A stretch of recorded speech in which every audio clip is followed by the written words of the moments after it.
Hello दोस्तों, जियो गुरुजी classes में आपका स्वागत है। मैं रोहित शर्मा, सब्जेक्ट अपना ज्योग्राफी। देखिए लेसन नंबर 5 हम पढ़ रहे हैं, जिसका नाम है खनिज एवं सेल। देखिए खनिज एवं सेल में अगर हम पिछले वीडियो के अंदर जाते हैं, जो पिछले वीडियो बनाया मैंने आपके लिए, उसमें खनिजों का वर्णन है। खनिज किसे कहते हैं, खनिज की विशेषताएं, उसकी परिभाषाएं, उसकी भौतिक विशेषताएं, खनिज कितने प्रकार के होते हैं, उन सब का वर्णन मैंने पिछले वीडियो में करके बता दिया। आप चाहे तो पिछले वीडियो में जाकर आप पढ़ सकते हैं। फिर मैंने सेल का टॉपिक शुरू कर दिया है। सेल क्या होती है? जो परपट्टी है हमारे धरातल की ऊपर की जो सतह होती है, वो चट्टानों रॉक से बनी होती है, जिसे हम सेल का नाम देते हैं। मैंने आपको बताया कि सेल जो है वो कई ऐसे खनिज तत्वों से मिलकर बनी है, जिसको हम सेल नाम देते हैं। सेल को विभाजित करके भी मैंने बताया आपको कि सेल 3 प्रकार की होती है: आग्नेय, अवसादी और कायंत्रित सेल। इसको रूपांतरित सेल के नाम से भी जानते हैं। ठीक है, रूपांतरित सेल को हम कायंत्रित सेल भी कह सकते हैं। ठीक है, अब देखिए सबसे पहला आग्नेय सेल के बारे में भी मैंने आपको पढ़ा दिया है। इससे इस वीडियो से पहले वाला जो वीडियो है वो आग्नेय सेल से ही संबंधित है। अब बात करते हैं आग्नेय सेल की। थोड़ा सी मैं विशेषता बता देता हूं आग्नेय सेल होती क्या है। हालांकि ये वीडियो जो है वो अवसादी सेल से संबंधित है, पर मैं थोड़ी सी टिप्पणी उसके बारे में कर देता हूं कि देखो आग्नेय सेल जो है, जब हमारा लावा निकलता है धरातल से, मतलब जब ज्वालामुखी विस्फोट होता है तो लावा निकलता है। ये लावा जब भारी पर्यावरण के संपर्क में आता है तो वो ठंडा हो जाता है, और ठंडे होने से जो चट्टान बनती है उसको आग्नेय सेल के नाम से जानते हैं। ये तो बात हुई आग्नेय सेल की। आज का जो मुख्य बिंदु है वो अवसादी सेल से संबंधित है। अवसादी, अवसादी का अर्थ होता है सेडिमेंट्री। ठीक है, ये सेडिमेंट्स का मतलब क्या होता है? इंग्लिश वर्ड है सेडिमेंट। सेडिमेंट्स का मतलब होता है अवसाद। अवसाद का मतलब होता है कोई भी, देखिए कंकड़, पत्थर। देखिए अवसाद में क्या क्या चीजें आ सकती है। इस अवसादी सेल का निर्माण हुआ कैसे है? इस अवसादी मतलब इस सेल को अवसादी सेल क्यों कहते हैं? और इसको इंग्लिश वर्ड में कहते हैं सेडिमेंट्री। सेडिमेंट्स का मतलब भी इंग्लिश में हम अवसाद का नाम बोलते हैं। अब अवसाद होता क्या है ये देखिए, अवसाद है क्या? अवसाद का मतलब होता है, देखिए अवसाद के अंदर चट्टानी टुकड़े हो सकते हैं, रेत हो सकती है, अवशेष हो सकते हैं। ठीक है, ये कुछ भी हो सकते हैं अवसाद के अंदर। रेत हो सकती है, चट्टानी टुकड़े हो सकते हैं, अवशेष हो सकते हैं। अवशेष में भी कई चीजें आ सकती है, जैसे कि मृत अवशेष हो सकते हैं, पेड़ पौधों की पत्तियां हो सकती, कुछ भी XYZ। इन सब का एक जगह जमना।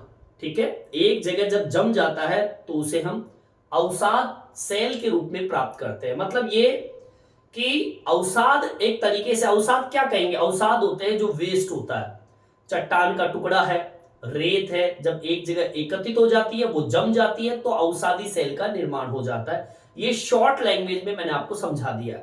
आपको एक छोटे से डायग्राम से भी मैं इसको समझा देता हूं। मान लीजिए ये आपका पर्वत है।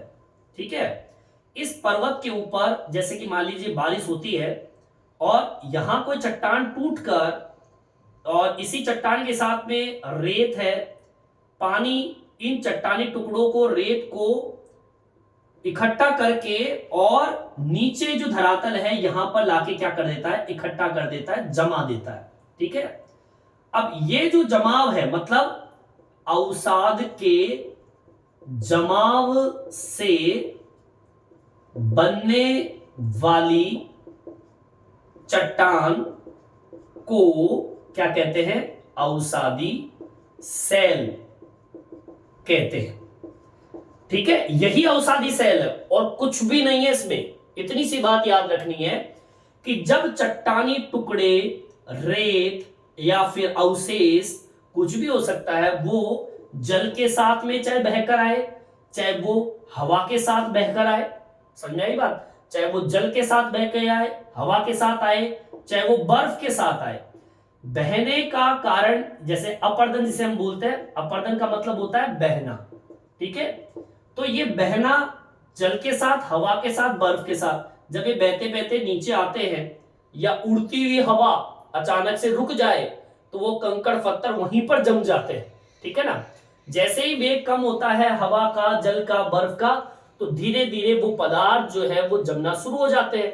अब यहां से पत्थर चले, रेत चली और यहां पर इकट्ठे हो गए और धीरे धीरे फिर कई सालों तक ये जमे रहते हैं, दबाव पड़ता है, तो ये एक तरीके से सेल बन जाती है।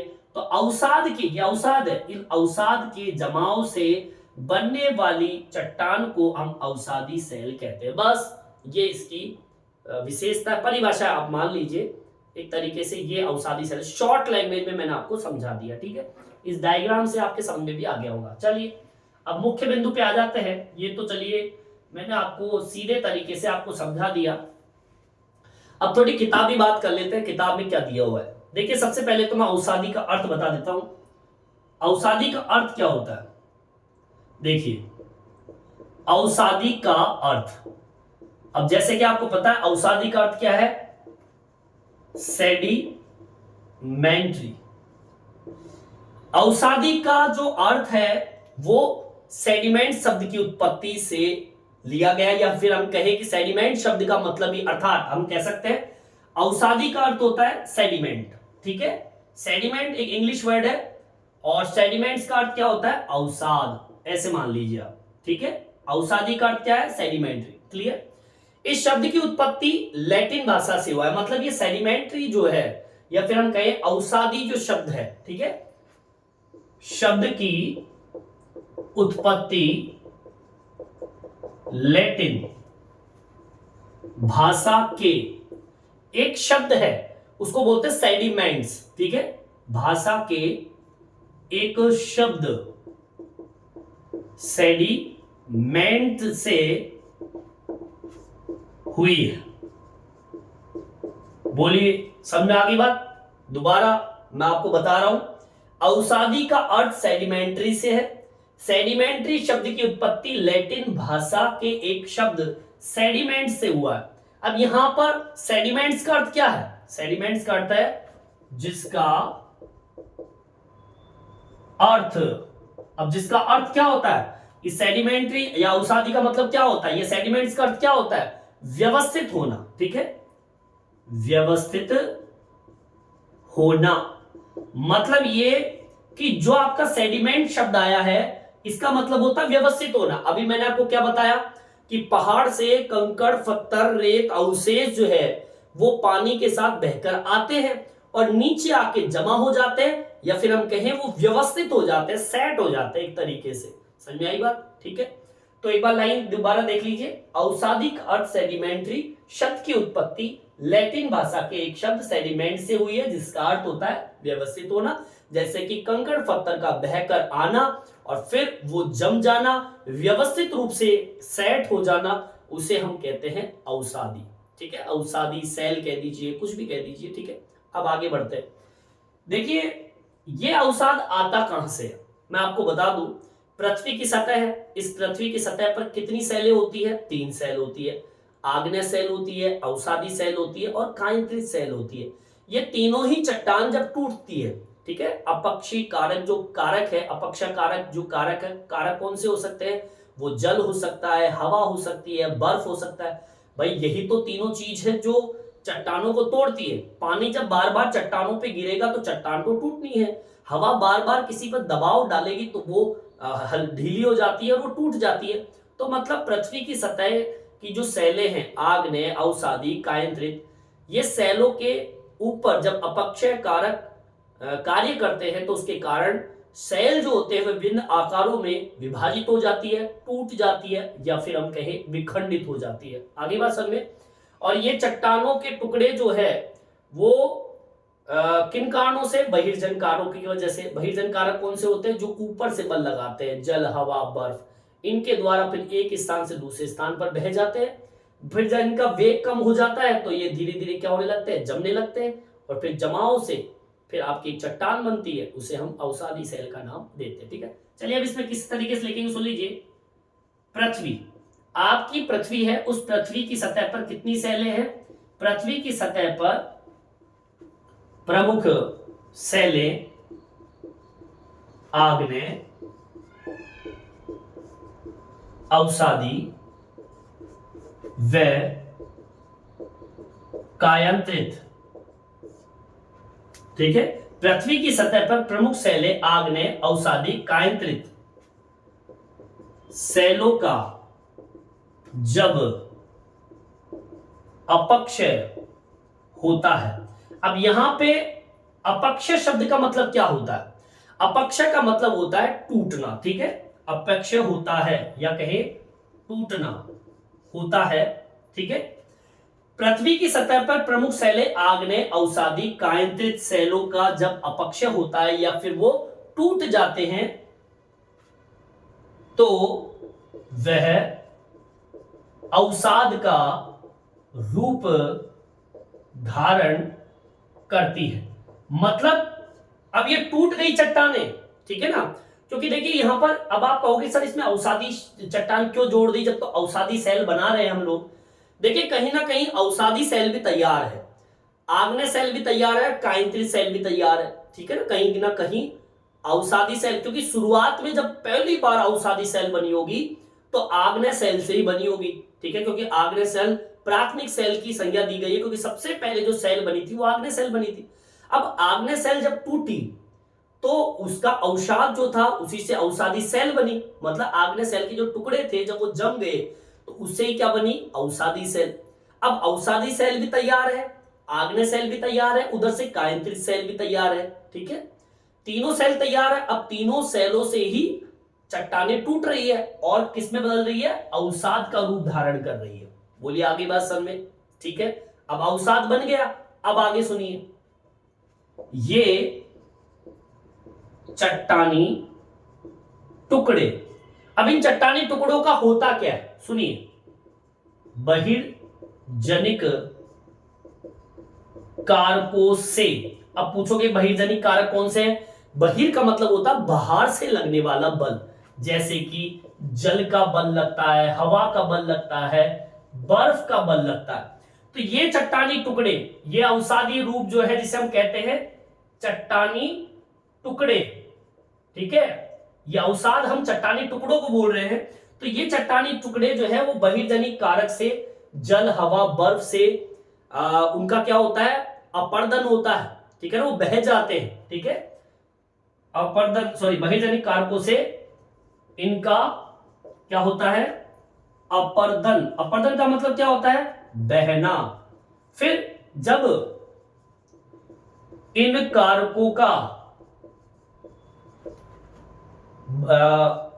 का बहाव धीमा पड़ जाता है तो ये निक्षेपित का मतलब होता है जमना, निक्षेपित होते जाते हैं। बोलिए आगे बात सर में, मतलब ये कहना चाहता है, दोबारा सुन लीजिए, बिल्कुल सिंपल है, कुछ भी नहीं है इसके अंदर। देखिए अवसादी शब्द, सेडिमेंट्री शब्द वही शब्द है, अवसादी को ही हम सेडिमेंट्री बोलते हैं। इस शब्द की उत्पत्ति हुई थी लैटिन भाषा का एक शब्द है सेडिमेंट्स, और सेडिमेंट्स का अर्थ होता है व्यवस्थित होना, मतलब जो भी कंकड़ पत्थर टूटे वो एक जगह सेट होना, ठीक है। पृथ्वी की सतह पर प्रमुख सेल कितनी है? 3, आग्नेय, अवसादी और कायांतरित सेल। अब होता क्या है इन सेलों के साथ में? सेलों का जब अपक्षय होता है मतलब वो चट्टानें टूट जाती है, टूटती है तो वो किसके रूप धारण कर लेती है? अवसाद। मतलब चट्टानी टुकड़े जो है उनको हम बोलेंगे अवसाद। हो गया अवसाद, चट्टानी टुकड़े मिल गए अपन को। अब ये चट्टानी टुकड़े जो है वो बहिर्जनक कारकों से, अब बहिर्जनक कारक कौन से है? जल, हवा, बर्फ, इनका क्या करते हैं? अपर्दन करते हैं, मतलब पानी के साथ या फिर हवा के साथ या बर्फ के साथ उनको बहाकर ले जाते हैं, बहाकर ले गए। अब ले जाने के बाद में इन कारकों का जब बहाव धीमा पड़ जाता है, हवा धीमी पड़ गई, पानी धीमा पड़ गया या बर्फ धीरे धीरे खिसक रही है, तो होता क्या है? ये चट्टानी टुकड़े जो है धीरे धीरे निक्षेपित होने लगते हैं, मतलब जमा होने लगते हैं, एक जगह एकत्रित हो जाते हैं। बोलिए आगे बात समझ, यहां तक आपके बिल्कुल क्लियर समझ में आ गया होगा, यहां तक आप उतार लीजिए। अब इसको आगे की ओर बढ़ाते हैं कि चट्टान कैसे बनी, उतार लीजिए इसे। देखिए आगे की ओर बढ़ते हैं। अभी मैंने आपको क्या बताया सुनिए, एक बार फिर से रिपीट करता हूं। जब ये चट्टानी टुकड़े, जितने भी चट्टानी टुकड़े हुए हैं, ठीक है, इन चट्टानी टुकड़े कैसे हुए हैं? अपक्षय के कारण, इसको हम बोलते हैं टूटना, जब ये चट्टानी टुकड़े मतलब अपक्षित जो प्रक्रिया है उससे टूट गए, फिर क्या हुआ? अपर्दन मतलब ये बह गए।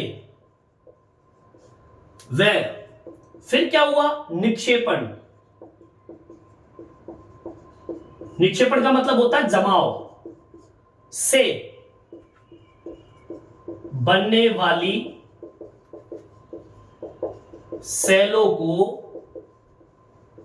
अवसादी सेल कहते हैं।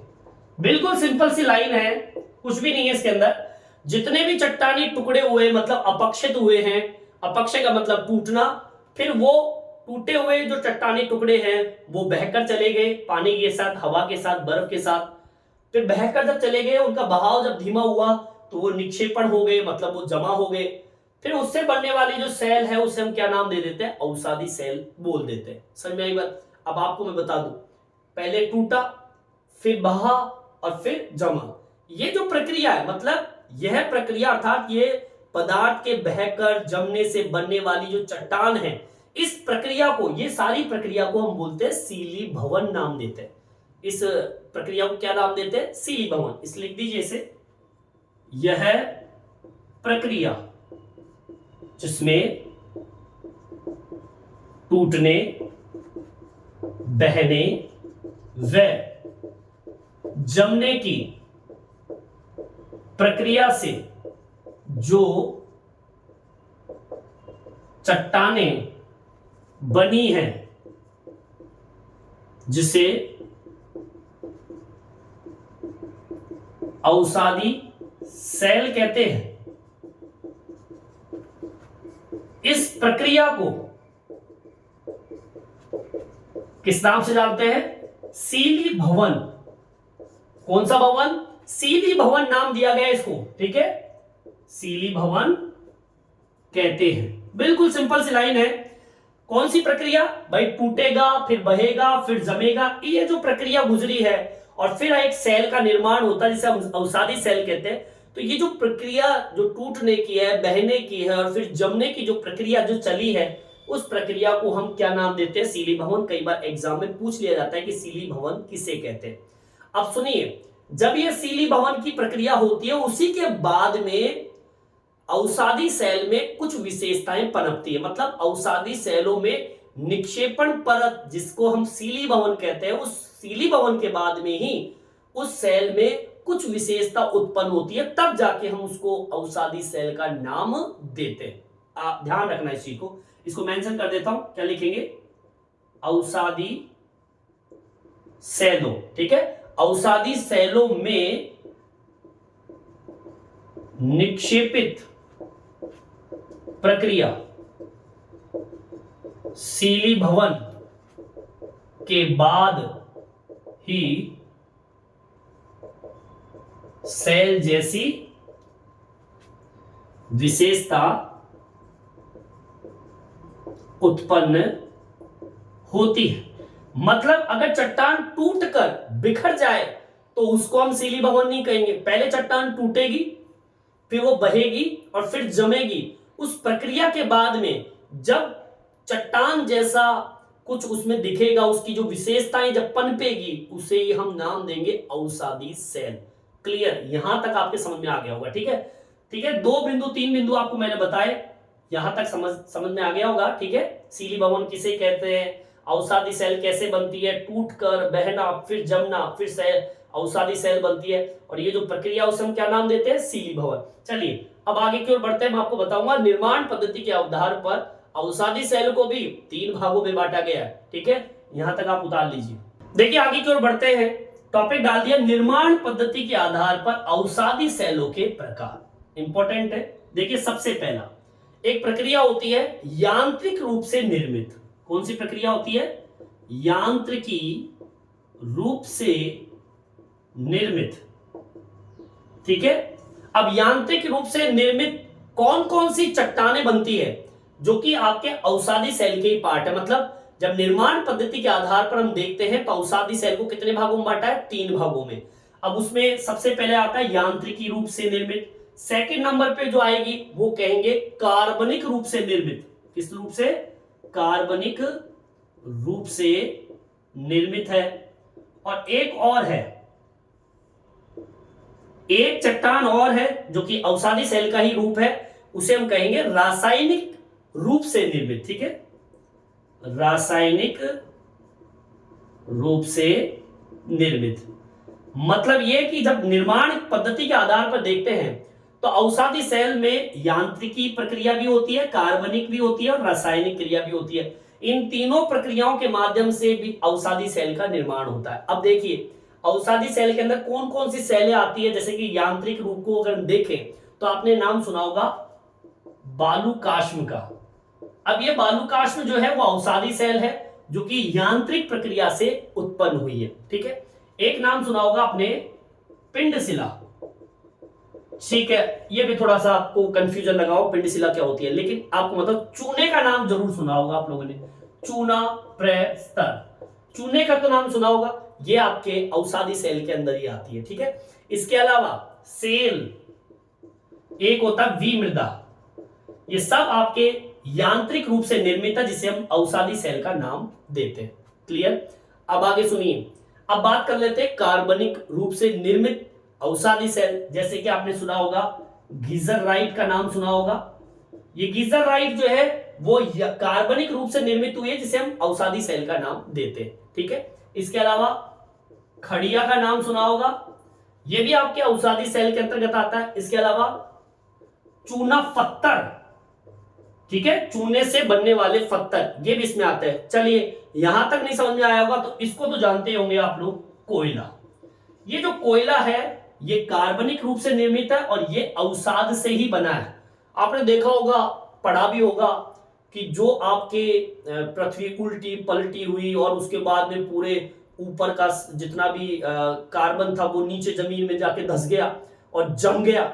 जमना शब्द आ गया, पेड़ पौधों की पत्तियां, लकड़ियां, कुछ भी हो सकता है, खनिज वनिज पलटने से, भूकंप से वो जमीन के नीचे चला गया और फिर दब गया, जम गया। अब यहाँ पे जमना शब्द आ गया, मतलब अवसादी सेल बन गई। तो यहाँ पे जो कोयला है वो जमने से ही बना है। समझ आई बात? ठीक है, अब आ जाइए रासायनिक प्रक्रिया।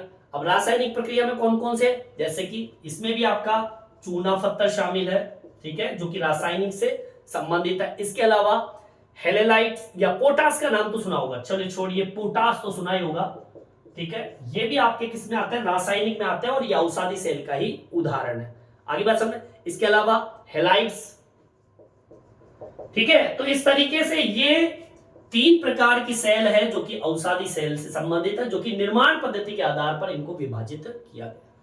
ठीक है, तो इस तरीके से अपना ये टॉपिक कंप्लीट होता है। तो आज मैंने आपको अवसादी सेल के बारे में बताया, अवसादी सेल का अर्थ, उसकी परिभाषा बताई मैंने, फिर उसके बाद में उसके किस तरीके से निर्माण की पद्धति है उसको बताया, और फिर बताया मैंने निर्माण पद्धति के आधार पर अवसादी सेलों के प्रकार। कई बार एग्जाम में पूछ लिया जाता है कि अवसादी सेलों को निर्माण पद्धति के आधार पर कितने भागों में बांटा है, तो आपको ये 3 भाग बताने हैं और ये आपके अवसादी सेल के उदाहरण है। ठीक है, इस वीडियो में इतना ही। ये वीडियो आपको कैसा लगा कमेंट करके जरूर बताएं। मेरे चैनल को सब्सक्राइब जरूर से जरूर करें जिससे नए नए वीडियो आप तक पहुंचा सकूं। धन्यवाद।